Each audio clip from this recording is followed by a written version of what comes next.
ആന എഴുന്നള്ളത്തിനെ സംബന്ധിച്ചിടത്തോളം അതിനു വേണ്ടിയിട്ട് രൂപീകരിക്കപ്പെട്ടിട്ടുള്ള ജുഡീഷ്യൽ ബെഞ്ച് മൃഗസ്നേഹം പറഞ്ഞാണ് ഇത് ചെയ്യുന്നത്.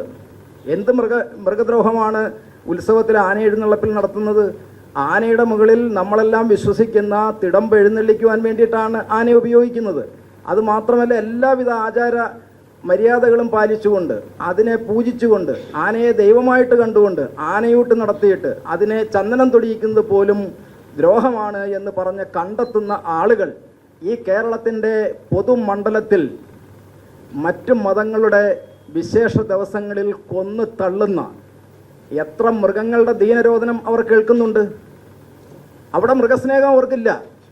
ഹിന്ദുവിൻ്റെ കാര്യങ്ങളിൽ ഒരാനയെ പോലും കൊല്ലാതെ ഒരാനയെ പൂജിച്ചുകൊണ്ട് അവിടെ നടത്തുന്ന ചടങ്ങുകൾക്ക് മൃഗസ്നേഹം പറയുമ്പോൾ എന്തുകൊണ്ട് ജുഡീഷ്യൽ സംവിധാനങ്ങൾ ഈ മൃഗദ്രോഹത്തെ കാണുന്നില്ല?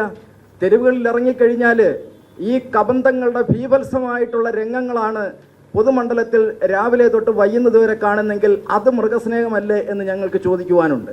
അപ്പോൾ ആന എഴുന്നള്ളത്തെന്ന് പറയുന്നത് ഔപചാരികമായിട്ട് ഒരു നാട്ടിലെ ജനങ്ങളുടെ ഉത്സവത്തിൽ വർഷത്തിലൊരിക്കൽ അവരതിനെ പൂജിച്ചുകൊണ്ട് നടത്തുന്ന ആ മഹോത്സവം യഥാർത്ഥത്തിൽ നമ്മുടെ ഈ പൊതുമണ്ഡലത്തിൻ്റെ സമ്പൽ സമൃദ്ധിയും സാമ്പത്തിക അഭിവൃദ്ധിയും ശക്തിപ്പെടുത്തുന്നതിനാണ് ക്ഷേത്രങ്ങൾ ഉപയോഗിക്കുന്നത്. മറ്റു മതങ്ങളുടെ ആരാധനയുമായി ബന്ധപ്പെട്ടിട്ട് പൊതുമണ്ഡലത്തിൽ ഈ തരത്തിലുള്ള ഒരു സമ്പൽ സമൃദ്ധിയെ നമുക്ക് കാണാൻ സാധ്യമല്ല.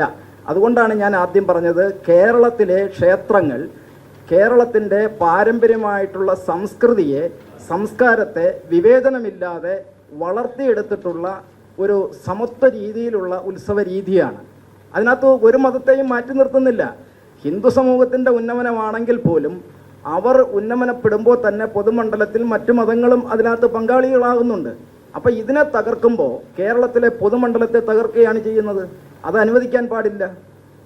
അതാണ് മറ്റൊരു ഈ പറഞ്ഞു വന്നിരിക്കുന്നതിനകത്ത് ഒരു കാര്യം സൂചിപ്പിക്കുവാനുള്ളത്. അതുപോലെ തന്നെ ഈ ജുഡീഷ്യൽ സംവിധാനങ്ങളും ദേവസ്വം ബോർഡുകളും ഗവൺമെൻറ്റിൻ്റെയും വിവിധ മന്ത്രാലയങ്ങൾ അതെല്ലാം നിലനിൽക്കുന്നത് ശബരിമലയുടെ ഒരു വർഷത്തെ മണ്ഡലകാലത്തെ വരുമാനം കൊണ്ടാണ് എന്ന് പറയുമ്പോൾ അതിനെ തകർക്കാൻ അവർ ഇറങ്ങിയിട്ടുണ്ട്. അതാണല്ലോ ലോകം കണ്ട ഏറ്റവും വലിയ ആചാര സംരക്ഷണ സമരവുമായിട്ട് നമ്മൾ കണ്ടത്, അതിനെ അതിജീവിച്ചത്. അതുപോലെ തന്നെ ഈ മന്ത്രാലയങ്ങൾ ഇതേ ക്ഷേത്രങ്ങളിൽ നിത്യദിനാന കാര്യങ്ങളിൽ ഉപയോഗിക്കുന്ന പൂജാദ്രവ്യങ്ങൾ, ഭസ്മം, ചന്ദനം, നെയ്യ്, എണ്ണ, അങ്ങനെയുള്ള വിവിധ കാര്യങ്ങൾ ഉപയോഗിക്കുമ്പോൾ അതുമായിട്ട് കരാർ ഏർപ്പെടുന്നത് വഴി അതിലെ മായം കലർന്നിട്ടുള്ള വസ്തുക്കളെ അത് കണ്ടെത്താനോ അതിനെതിരെ നിയമ നടപടി സ്വീകരിക്കാനോ ഈ മന്ത്രാലയങ്ങൾക്ക് സാധ്യമല്ല. അവർ ലക്ഷ്യം വെക്കുന്നത് ഹിന്ദുക്കൾ അവിടെ ഔപചാരികമായിട്ട് സമത്വത്തോടു കൂടി, സാഹോദര്യത്തോടുകൂടി, സൗഹാർദ്ദത്തോടു കൂടി വിവിധ മണ്ഡലങ്ങളിൽ നിൽക്കുന്ന ജാതി മത വർഗഭേദമന്യേ ഒരുമിച്ച് വരുന്ന കേന്ദ്രം ക്ഷേത്രങ്ങളാണ് എന്നുണ്ടെങ്കിൽ അവിടെ ഒരുമിച്ച് കൂടുന്നതിന് ഘടകവിരുദ്ധമായിട്ടുള്ള നിലപാടുകളാണ് സ്വീകരിക്കുന്നത്. അപ്പോൾ ക്ഷേത്രങ്ങളെന്ന് പറഞ്ഞാൽ സംസ്കൃതിയെ വളർത്തിയെടുക്കുക മാത്രമല്ല, ഏറ്റവും വലിയ ഒരു സമത്വത്തിൻ്റെ സമ്മേളന കേന്ദ്രമാണ്.